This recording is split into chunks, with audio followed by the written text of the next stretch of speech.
का करियर बिना में स्वागत है। दोस्तों आज हम पेपर 2 का जो हिंदी का 100 क्वेश्चन मेंस में पूछा जाएगा वो आपके मेरिट लिस्ट में भी ऐड होगा, उसको देखेंगे। दोस्तों इससे पहले 3 प्रैक्टिस सेट हो चुका है, अगर अभी तक आप नहीं देखे हैं तो आप जाकर देख सकते हैं। दोस्तों इस चैनल पर हिंदी का 12 वीडियो अपलोड है, जिसमें तीनों उपन्यास के बारे में बहुत अच्छा से कहानी के तौर पे बताया गया है और उससे जो भी ऑब्जेक्टिव क्वेश्चन बनता है वो सारा वहाँ पे करा दिया गया है। तो अगर अभी तक नहीं देखें तो आप जाकर देख सकते हैं। चलिए दोस्त, देर न करते हुए अब हम क्वेश्चन की तरफ चलते हैं। फर्स्ट क्वेश्चन है, मद माता में कौन सा समास है? तो दोस्तों मद माता में तत्पुरुष समास है। मद से माता, इसका संदेह विग्रह होगा मद से माता, तो से है तो करण तत्पुरुष समास होगा, क्योंकि करण का क्या कारक चिन्ह होता है? से, तो यह तत्पुरुष समास हो जाएगा। अगला है अनिरूप। दोस्तों अनिरूप का कौन सा समास होगा? तो अवयवी भाव समास होगा। दोस्तों अवयवी भाव समास पहचानने के लिए हम ट्रिक बताए थे कि जिसका पहला पद जो है अनु हो, फिर आ हो, माने इससे स्टार्ट होगा, प्रति हो, फिर भर हो, फिर यथा हो, यावत हो, फिर हर हो, ये सभी शब्द से अगर स्टार्ट होगा तो अवयवी भाव समास होगा। तो अनु है तो अनु से स्टार्ट हो रहा है, अनु से अनुरूप, तो ये अवयवी भाव समास होगा। अगला है चौकरी भूल जाना, मुहावरे का अर्थ क्या है? तो चौकरी भूल जाना मुहावरे का जो अर्थ है राह न सूझना, यानी रास्ता न दिखना। अगला है ऊंट के मुंह में जीरा, मुहावरे का अर्थ क्या है? तो ऊंट के मुंह में जीरा का मतलब होता है कि बहुत अधिक खाने वाले को बहुत कम देना। अगला है जातिवाचक संज्ञा शब्द है। दोस्तों जातिवाचक संज्ञा शब्द कौन है? तो ये वकील है। और जातिवाचक कहते किसको है? दोस्तों जातिवाचक संज्ञा जो है इंग्लिश में कॉमन नाउन बोलते हैं। जो संज्ञा किसी जाति का बोध कराती हो वे जातिवाचक संज्ञा है। जैसे नदी, पर्वत, लड़की, ये सभी वकील हो गया, ये सभी जो है जातिवाचक संज्ञा है। अगला क्वेश्चन है निजत्व संज्ञा शब्द है। तो निजत्व संज्ञा शब्द क्या है? तो भाववाचक है। दोस्तों निज से निजत्व बना है। अब भाववाचक संज्ञा किसको कहते हैं? तो किसी भाव, गुण, दशा आदि का जो ज्ञान कराने वाला शब्द हो भाववाचक संज्ञा कहलाता है। जैसे क्रोध, मिठास, यौवन, कालिमा, ये सारा चीज़ जो है भाववाचक संज्ञा है। दोस्तों हम लोग बच्चे से ही जैसे नाउन के बारे में पढ़ते आ रहे हैं, तो यही सब जो है नाउन का टाइप है। अगला क्वेश्चन है मैं स्वयं चला आऊँगा, वाक्य में निजवाचक सर्वनाम है। तो निजवाचक सर्वनाम क्या है? तो स्वयं। दोस्तों निजवाचक सर्वनाम किसको बोलते हैं? तो निजवाचक सर्वनाम जो है जैसे आप, यह, अपने आप, स्वयं, स्वयं या खुद, ये सभी के लिए जो है ये सर्वनाम है, निजवाचक सर्वनाम में यूज होता है, जिसको इंग्लिश में रिफ्लेक्सिव प्रोनाउन कहते हैं। और आप जो है निजवाचक है, स्वयं भी निजवाचक है, तो यहाँ पे स्वयं जो है निजवाचक है। अगला है निम्न में सर्वनाम शब्द है। तो सर्वनाम शब्द कौन है? तो ये कौन। दोस्तों संज्ञा के बदले जिस शब्द का प्रयोग करते हैं उसको सर्वनाम बोलते हैं या प्रोनाउन बोलते हैं। तो कौन जो है, कौन यहाँ पे सर्वनाम हो जाएगा। अगला है बच्चे बस में पाठशाला जाते हैं, इस वाक्य में कौन सा कारक है? तो दोस्तों इसमें कौन सा कारक है? तो करण कारक है। दोस्तों हम लोग जानते हैं कि जो कारक है हिंदी में 8 प्रकार का होता है। शब्द का जो है कारक चिन्ह होता है। जैसे कर्ता ने हो गया। कर्म का क्या होता है? कर्म का को, ए होता है। और करण का क्या होता है? तो से, के द्वारा। और संप्रदान का क्या होता है? तो को, के लिए होता है, को के लिए। अपादान से। संबंध का क्या होता है? काके की, रारे रे, नी ने, ये भी संबंध है। और अधिकरण क्या होता है? तो अधिकरण जो है में और पर होता है, ये अधिकरण। और संबोधन जो है हे, ए, अरे, ओ ये संबोधन होता है। तो ये सभी 8 प्रकार का होता है, उसका कारक चिन्ह याद रखिएगा। अगला है ठीक समय पर आ जाना, कौन सा कारक है? तो यहाँ देखिए पर लगा है, तो हम अभी बताएं पर किसका है, तो अधिकरण है। तो यहाँ पर क्या आंसर हो जाएगा, अधिकरण हो जाएगा। अगला है यह गाय अधिक दूध देती है, वाक्य में अधिक विशेषण किसकी विशेषता बता रही है? तो यह जो है दूध की विशेषता बता रही है। अगला है नीचे दिए किस वाक्य में विशेषण का प्रयोग हुआ है? तो किस वाक्य में विशेषण का प्रयोग हुआ है? तो देखिए ए में दिया है गुलाब के फूल मुझे पसंद है, वह लड़का फूल देकर चला गया, लड़का आया, वह गुलाब के फूल लाया, तो मुझे पसंद है। तो पसंद जो है विशेषण है, तो फर्स्ट में विशेषण का प्रयोग हुआ है। अगला है जहाँ क्रिया को करने की इच्छा निहित हो वह है, तो वह क्या है? तो इच्छा बोधक है। अगला है यौगिक क्रिया की पहचान कीजिए। तो दोस्तों यौगिक क्रिया की इसमें कौन है? स्वीकारना, बात, गिरवाना। तो यौगिक क्रिया है गिर पड़ना। दोस्तों यौगिक जो है 2 या 2 से अधिक शब्दों से मिलता है, और जब हम शब्द का संधि विच्छेद करते हैं तो प्रत्येक शब्द का जो है कुछ न कुछ अर्थ निकलता है, तो यौगिक होता है।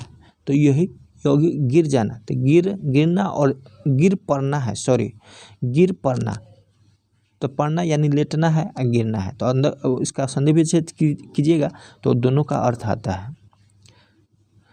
योगरूढ़ में क्या होता है? किसी तीसरे का अर्थ आ जाता है, तो जो बहुब्रीहि समास होता है वही योगरूढ़ होता है। अगला क्वेश्चन है हिंदी की विशिष्ट बोली ब्रज भाषा किस रूप में सबसे अधिक प्रसिद्ध है? तो किस रूप में सबसे अधिक प्रसिद्ध है? तो काव्य भाषा के रूप में सबसे अधिक प्रसिद्ध है। अगला है ईर्खा को खड़ी बोली में क्या कहते हैं? तो ईर्खा को खड़ी बोली में ईर्ष्या बोलते हैं। अगला क्वेश्चन है निम्न में कौन सा शब्द फ्रेंच भाषा का है? तो दोस्तों हम लोग यूज करते हैं जैसे कर्फ्यू लग गया, ये लेकिन फ्रेंच भाषा है। राजभाषा आयोग का गठन पहली बार किसकी अध्यक्षता में हुई? दोस्तों राजभाषा आयोग की गठन जो है पहली बार बाल गंगाधर खेर के नेतृत्व में है। इनको हम लोग ज़्यादातर छोटे नाम में जानते हैं, बीजी खैर जिसको बोलते हैं, बीजी खैर। ये कब गठन हुआ? तो दोस्तों 1955 में गठन हुआ, और इसका रिपोर्ट जो है, रिपोर्ट कब आया? 1956 में आया था, 1956 में इसका रिपोर्ट आया। दोस्तों आपको मालूम है कि राजभाषा आयोग का गठन कौन करता है? तो राष्ट्रपति आर्टिकल 344 यानी 344 के अंतर्गत जो है एक राजभाषा आयोग का गठन करता है।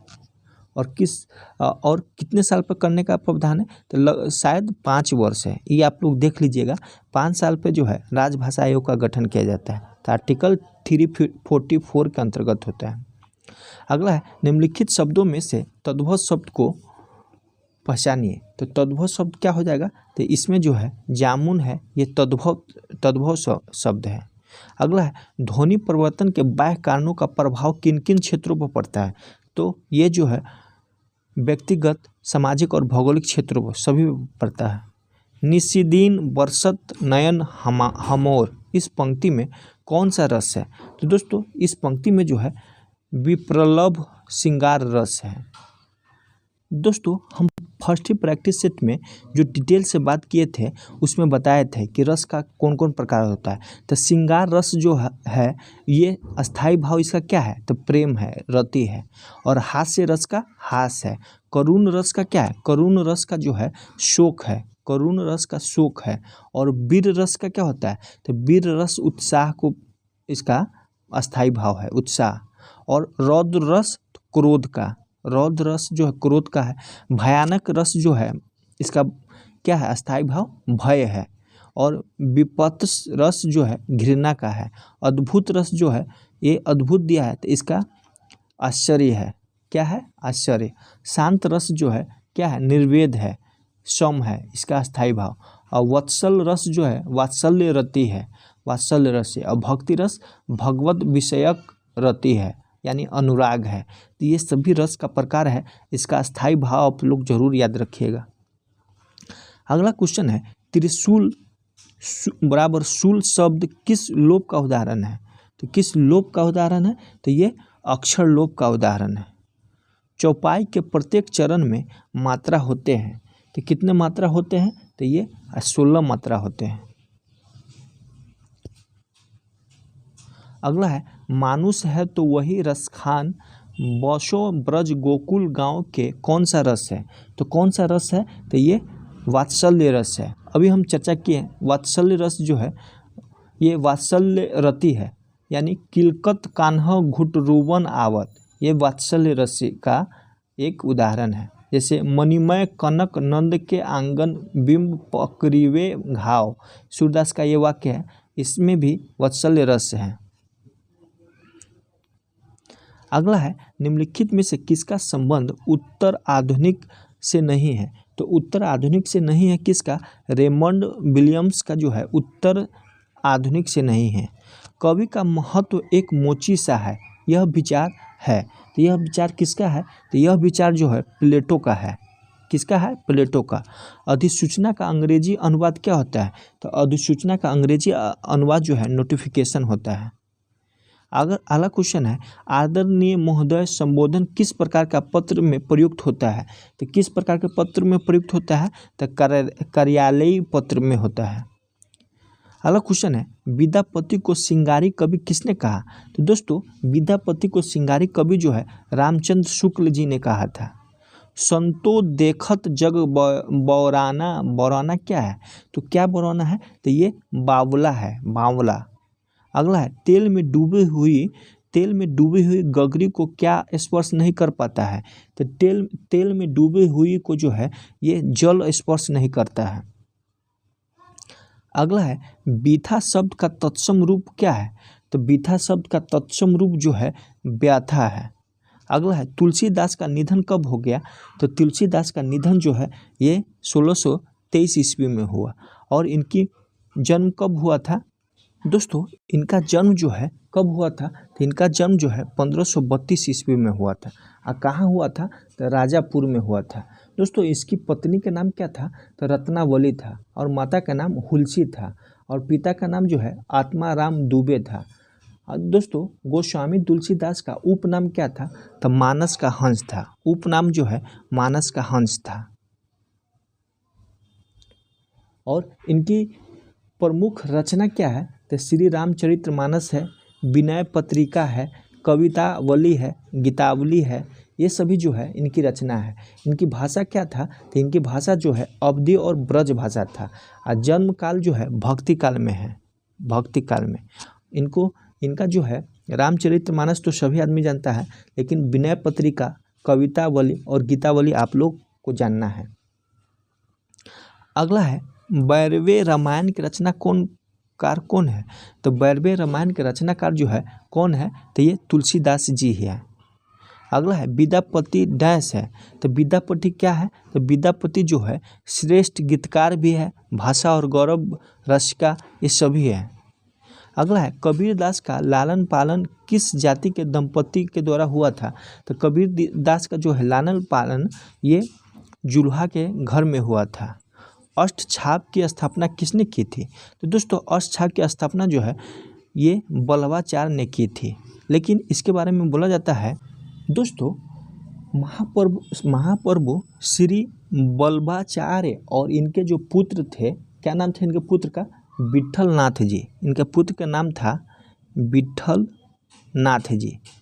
और विट्ठल नाथ जी द्वारा स्थापित जो है आठ जो है भक्ति कालीन कवि के द्वारा जो है ये अष्टछाप की रचना की गई है।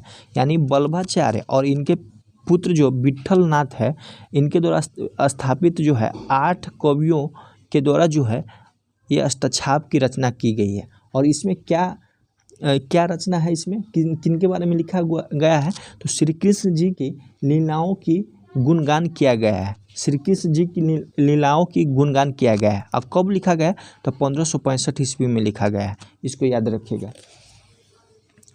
अगला क्वेश्चन है किस कांड को रामचरितमानस का हृदय कहा जाता है। तो किस कांड को रामचरितमानस का हृदय कहा जाता है, तो अयोध्या कांड को जो है रामचरितमानस का हृदय कहा जाता है।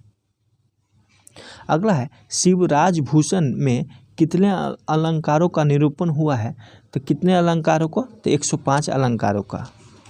अगला है गोपियाँ किस माला गले में पहनना चाहती है, तो ये जो है गुंज माला। अगला है रसखान की रचनाओं में किस भाषा की प्रधानता है, तो किस भाषा की प्रधानता है, ब्रज भाषा की। अगला है द्वार है भोर ही को आजू, पद की रचयिता कौन है, तो पद की रचयिता जो है तुलसीदास जी है। अगला है भारतेंदु जी का विवाह कितने वर्ष की उम्र में हुआ था, तो भारतेंदु जी का विवाह जो है ये मात्र 13 वर्ष की उम्र में हो गया था। भारतेंदु जी का रचना क्या है, तो भारतेंदु हरिश्चंद्र जी का रचना जो है नील देवी है, प्रेम जोगनी है, भारत दुर्दशा इनका इम्पोर्टेंस है, भारत दुर्दशा को याद रखिएगा, अंधेर नगरी, कर्पूर मंजरी, सुलोचना, ये सभी जो है इनकी रचना है। अगला इनमें से कौन भारतेंदु की काव्य कृति नहीं है, तो इनमें से कौन सा काव्य कृति नहीं है, तो ये श्रृंगार रस जो है काव्य कृति नहीं है। बाकी बात वेणु गीत, प्रेम माधुरी और प्रेम फुलवारी, ये सभी इनका काव्य कृति है। अगला है मैथिली शरण गुप्त कृत अनुदित काव्य कृति है, तो ये इसका क्या हो जाएगा, तो उमर खयाम की रुबैया, मेघनाद वध, वृत्त संहार, ये सभी जो है अनुदित काव्य कृति है। किनका, मैथिली शरण गुप्त का। अगला है भारत के स्वतंत्रता संघर्ष के लंबे दौर में राष्ट्रीय जागरण के स्वर को सबसे अधिक मुखर करने वाले कवि कौन थे, तो सबसे अधिक मुखर करने वाले कवि जो है मैथिली शरण गुप्त जी थे। अगला है निराला जी ने किस माध्य से जनजीवन को ग्रहण किया है, तो किस माध्य से, तो संवेदना और अनुभव के माध्यम से जो है जनजीवन को ग्रहण किया निराला जी ने। राम की शक्ति पूजा की रचना निराला ने कब किया, तो कब किया था, तो ये जो है सन 1936 ईस्वी में किया था। अगला है आत्मिका शीर्षक कविता किसकी है, तो किसकी है, तो ये जो है पंत जी का है। अगला है चितंबरा पर पंत जी को किस पुरस्कार की प्राप्ति हुई थी, तो चितंबरा पे जो है माने पंत जी को पुरस्कार कौन दिया गया, ज्ञानपीठ दिया गया कि साहित्य अकादमी व्यास या पद्म भूषण, तो कौन दिया गया, तो ये ज्ञानपीठ पुरस्कार मिला था। अगला है महादेवी वर्मा के काव्य में अभिव्यक्ति के समर्थ माध्यम के रूप में क्या है, तो क्या है, तो ये गीत है। दोस्तों अगर आप मेरा फर्स्ट प्रैक्टिस से देखे होंगे तो मैं सारा कवि का जो है वहाँ पे जो रचनाकार है उस सभी का चर्चा किए हैं डिटेल्स में, तो आप फर्स्ट से देखिएगा तो आपको ज़रूर अच्छा लगेगा। अगला है महादेवी के काव्यों का मूल स्वर क्या था, तो महादेवी के काव्यों का मूल स्वर जो है ये वेदना का स्वर था। क्या था, वेदना का स्वर। अगला है प्रसाद का अंतिम काव्य कृति है, तो प्रसाद का अंतिम काव्य कृति क्या है, तो लोहर है। पांडे बेचैन शर्मा उग्र व्यंग को तीखा बनाने में क्या थे, तो क्या थे ये, तो ये जो है सिद्ध हस्त थे।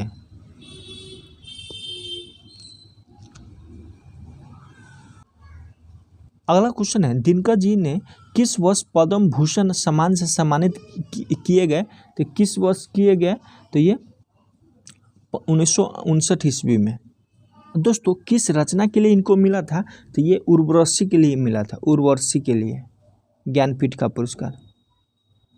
दोस्तों ज्ञानपीठ का पुरस्कार जो है 1959 में ही उर्वशी के लिए मिला ज्ञानपीठ का, और 1956 में संस्कृति के 4 अध्याय के लिए जो है साहित्य अकादमी मिला। तो 1956 में साहित्य अकादमी जो है किसके लिए मिला, ये संस्कृति के 4 अध्याय साहित्य अकादमी, और 1959 में पद्म भूषण और 1972 में यही ज्ञानपीठ पुरस्कार मिला था। तो चारों का डेट याद रखिएगा।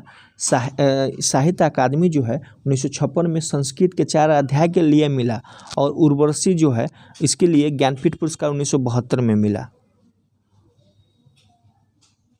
दोस्तों आप लोग कमेंट कीजिए, तो पद्म भूषण जो है 1900 कब मिला, पद्म भूषण जो है 1959 में मिला था, तो इनके किस लिए मिला था, आप लोग कमेंट कीजिए। इन कारणों में कौन काव्य दिनकर जी के नहीं है, तो कौन नहीं है, तो दिनकर जी का जो है पंछी नहीं है। बाकी बात रसवंती, धूप और धुआं, रेणुका, ये सभी इनका काव्य रचना है।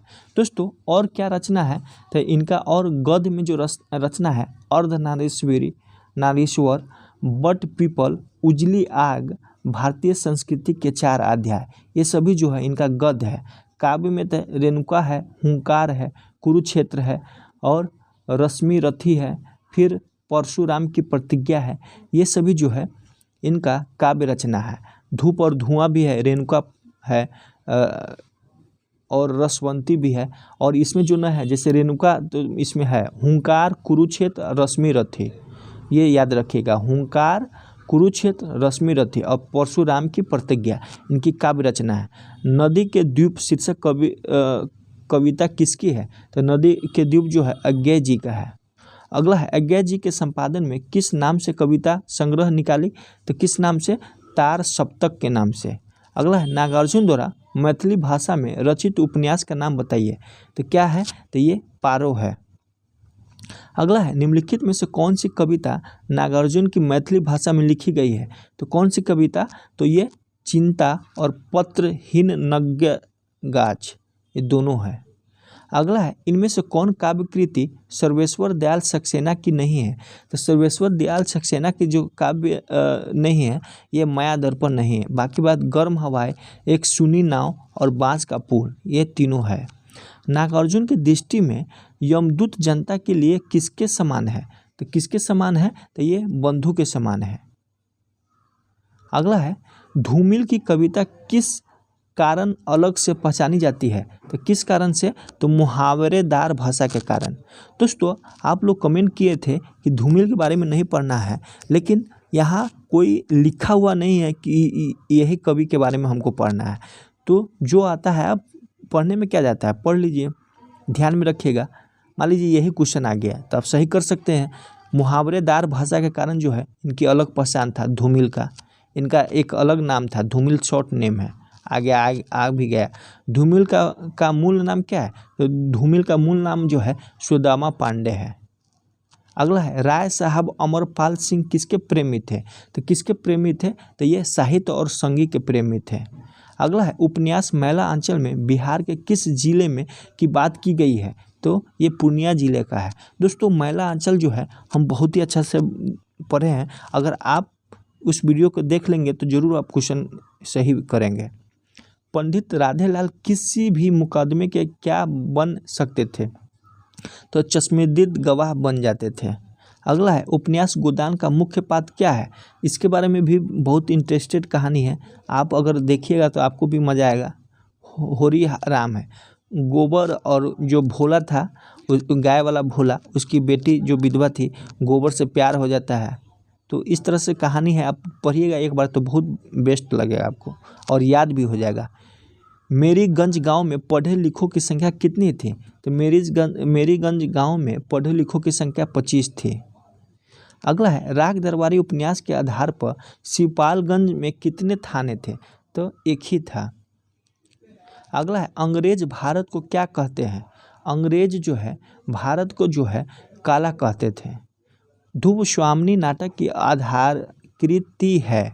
क्या आधारकृति है? तो देवी चंद्रगुप्त। किन्नी किसे घर की बातें बता रही थी कि अशोक ने पकड़ लिया? तो ये सरोजा है जो बता रहे थे। अगला है, जागरण का संदेश है भारतेंदु के किस नाटक में है?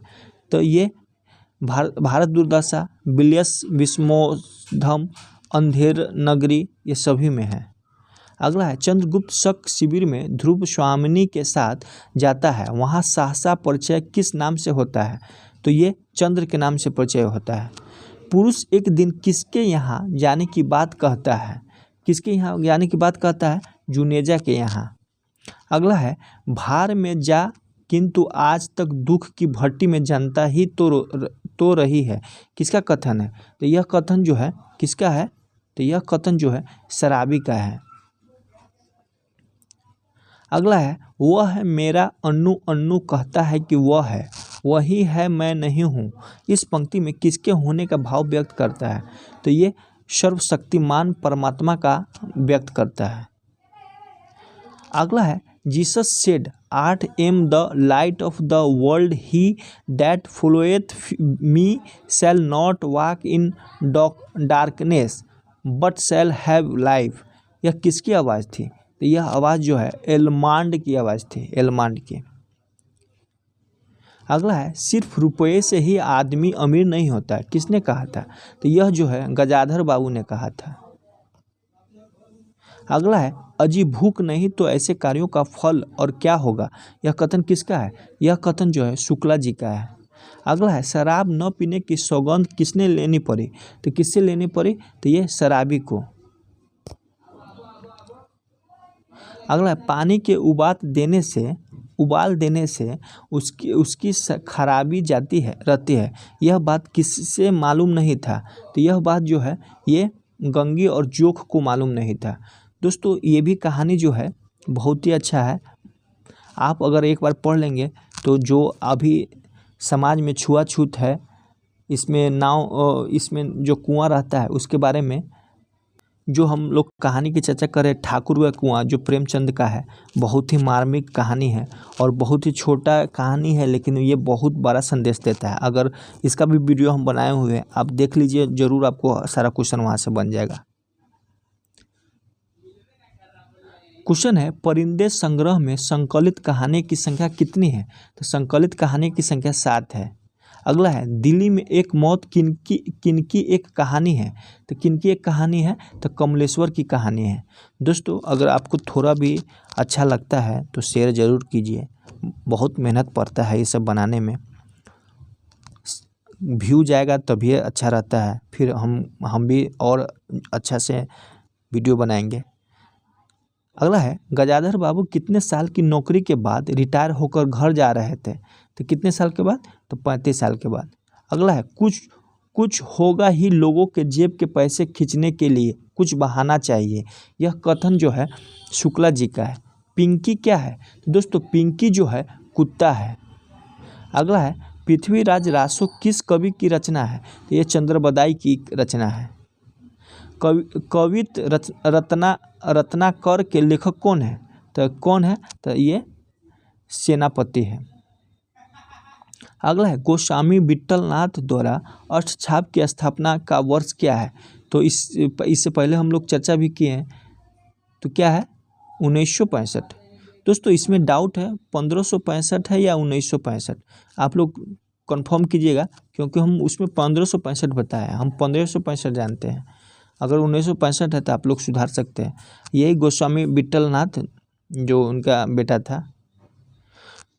महाकवि सूरदास का जन्म स्थान है? तो महाकवि सूरदास का जन्म स्थान जो है मथुरा है। वीर हवारिस रीति काव्य धारा किस कवि की कृति है? तो किस कवि की कृति है? तो बोधा का। अगला है सहसैया के दोहारे जो नावक के तीर किसके दोहा के लिए कहा गया है? तो ये जो है बिहारी के लिए कहा गया है। अगला है शिवा वावनी के रचनाकार कौन है? तो शिवा वावनी के रचनाकार जो है भूषण है। अगला है पथिक किसका काव्य संग्रह है? तो दोस्तों पथिक जो है ये रामनरेश त्रिपाठी जी का काव्य संग्रह है। एक और द्रोणाचार्य किसकी नाट्य कृति है? तो किसकी नाट्य कृति है? तो शंकर शेष का है। अगला है चंद्रावली नाटिका की रचयिता कौन है? तो चंद्रावली नाटिका के रचयिता जो है भारतेंदु हरिश्चंद्र है। अगला है चतुरी चमार उपन्यास, तो चतुरी चमार उपन्यास का भी हम लोग चर्चा किए हैं, निराला जी का है। अगला है गुड़िया भीतर गुड़िया किस विधा की रचना है? तो किस विधा की? तो आत्मकथा की रचना है, आत्मकथा। दोस्तों 100 क्वेश्चन हो गया। अगर आपको थोड़ा भी अच्छा लगता है तो लाइक शेयर कीजिए और कमेंट आप ज़रूर कीजिए, अच्छा भी लगे और ख़राब भी लगता है तो कमेंट कीजिए, ताकि हम अपने आप को और अच्छा से सुधार सके, तो हम और अच्छा बेटर कर सके। अगर आप मेरा लूप पॉइंट बताइएगा तो मुझे भी अच्छा लगेगा कि मुझे क्या करना चाहिए और कितना और अच्छा करना चाहिए। तो आप ऐसा नहीं है कि अच्छा लगे तो सिर्फ थैंक यू ही बोलिए, लेकिन अगर आपको ख़राब लगता है तो रियल में बोलिए कि सर ऐसा है, तो मैं अपने आप को सुधारूँगा। चलिए दोस्त, थैंक यू।